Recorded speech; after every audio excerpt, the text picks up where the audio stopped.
नमस्कार, मेरा नाम डॉक्टर सुवर्चला है। मैं जीवा फर्टिलिटी सेंटर्स में साइंटिफिक डायरेक्टर हूँ। अक्सर जब पेशेंट हमारे पास आते हैं और हमें स्कैन कराने के लिए कहते हैं, बहुत सारे पेशेंट पूछते हैं कि इतने स्कैन्स क्यों कर रहे हैं आप। तो इसके लिए मैं एक छोटा सा वीडियो बनाना चाह रही थी जिससे आपको ये इन्फॉर्मेशन मिले कि स्कैन्स कब, क्यों और इतने बार क्यों किए जाते हैं। 3 तरह के अवसर होते हैं जहाँ स्कैन्स को करना पड़ता है। सबसे पहला है जब आप पीरियड के किसी भी दिन जाके स्कैन करा सकते हो। आप इनफर्टिलिटी का शिकार हो या आपके बच्चे नहीं हो रहे, प्रेगनेंसी नहीं आ रहा है या प्रेगनेंसी आके नहीं रुक रहा है, मिसकैरेजेस हो रहे हैं, तो आप अवश्य डॉक्टर के पास जा सकते हो।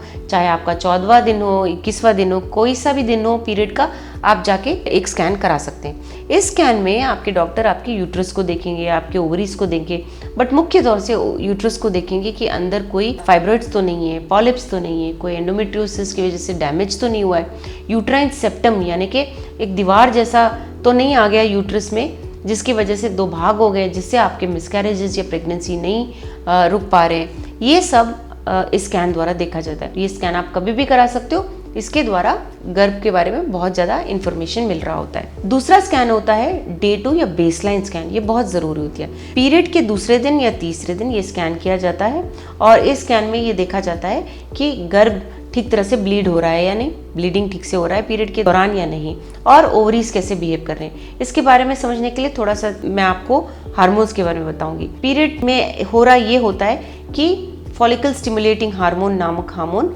एग्स को बड़ा कर रहा होता है। जब ये एग्स बड़े हो रहे होते हैं, ईस्ट्रोजन नामक हार्मोन रिलीज होता है। जैसे ईस्ट्रोजन बढ़ता रहता है, LH नामक हार्मोन रिलीज होता है। जब ये बहुत अधिक मात्रा में रिलीज होता है तो अंडा ओव्यूलेट होता है। एक अंडा ही ओव्यूलेट होता है, जो बाकी के अंडे होते हैं वो ग्रो नहीं होते, वो मर जाते हैं, समझिए डिस्ट्रॉय हो जाते, डिजेनरेट हो जाते हैं। तो ये जब अंडा ओव्यूलेट होता है, ये ट्यूब में आके वेट कर रहा होता है। स्पर्म्स अगर होते हैं तो वहाँ पे फर्टिलाइजेशन होके जो एम्ब्रियो है यूट्रस में आएगा। इस दौरान जब अंडा ओव्यूलेट होता है, प्रोजेस्टेरोन नामक हार्मोन भी रिलीज होता है। ये बहुत ज़रूरी होता है गर्भ को बड़ा करने के लिए, इसमें ब्लड फ्लो को इंक्रीज करने के लिए। तो ये जान लीजिए कि 4 हार्मोन बहुत ज़रूरी है। तो जब आप बेसलाइन स्कैन कराते हो तो आपके डॉक्टर देख रहे होते हैं कि क्या ओवरीज में अंडे ठीक से बढ़ रहे हैं, कितने हैं, अभी अगले पीरियड के लिए कितने बढ़ रहे होते हैं, क्योंकि उसमें से एक ही रिलीज होगा, बट ये अनुमान लगाया जाएगा कि कितने ओवरी इसमें कितने अंडे हैं, क्या वो आपके एज के मुताबिक हैं या नहीं। और इसी दौरान आपके गर्भ को भी देखा जाएगा कि ठीक तरह से ये ब्लीडिंग हो रहा है या नहीं, और अगले साइकिल के लिए क्या तैयारी हो रही है या नहीं।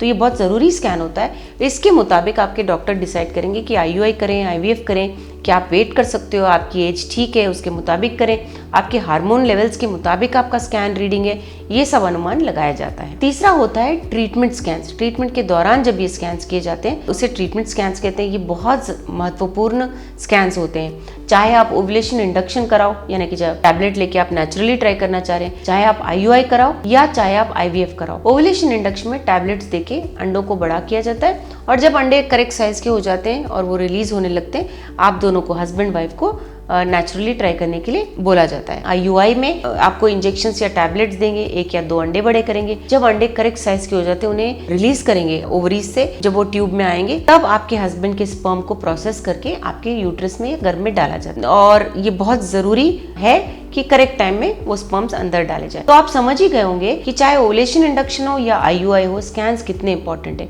स्कैन्स के द्वारा हम देख सकते हैं कि अंडे ठीक से बढ़ रहे हैं, क्या मेडिकेशन ठीक है, क्या डोज को बड़ा करना चाहिए या कम करना चाहिए। ये सब देखते हुए हम अनुमान लगा सकते हैं कि ट्रीटमेंट ठीक से चल रहा है। उसके बाद IVF की बारी है। IVF एक ऐसा ट्रीटमेंट है जो स्कैन्स पर बहुत निर्धारित है। स्कैन्स इसीलिए क्योंकि जब हार्मोन्स दिए जाते हैं, बहुत ज़्यादा डोसेज में दिए जाते हैं, और उनके रेस्पॉन्स में ओवरीज में अंडे बड़े होते हैं। जब अंडे बड़े हो रहे होते हैं, रेस्पॉन्स ठीक से देखा जाता है। आपको 3 या 4 स्कैन्स के लिए बुलाया जाएगा। क्या डोसेज ज़्यादा है, क्या डोसेज कम है, क्या आपके ओवरीज में बहुत ज़्यादा अंडे बढ़ रहे हैं, जिसे ओवेरियन हाइपर स्टिमुलेशन कहते हैं, जो अच्छा नहीं होता है, तो उसका अनुमान भी लगाया जाता है और उसके लिए भी ट्रीटमेंट किया जाता है। तो ये जो IVF के दौरान के स्कैन्स हैं बहुत ज़्यादा महत्वपूर्ण है, आपको उन्हें मिस नहीं करना चाहिए, और आपके डॉक्टर द्वारा जब भी वो प्रिस्क्राइब किए जाते हैं आपको वो कराना चाहिए। इसके अलावा एम्ब्रियो ट्रांसफ़र के दौरान, यानी कि जब हम एम्ब्रियो बना लेते हैं IVF के बाद, जब उसे यूट्रस में डाला जाता है, गर्भ में डाला जाता है, तभी भी स्कैन के द्वारा ही उसे अंदर डाला जाता है। और 14-15 दिन के बाद जब प्रेगनेंसी आ जाता है, ब्लड टेस्ट द्वारा पता लगाने के बाद 1 महीने के बाद आपको स्कैन के लिए बुलाया जाएगा।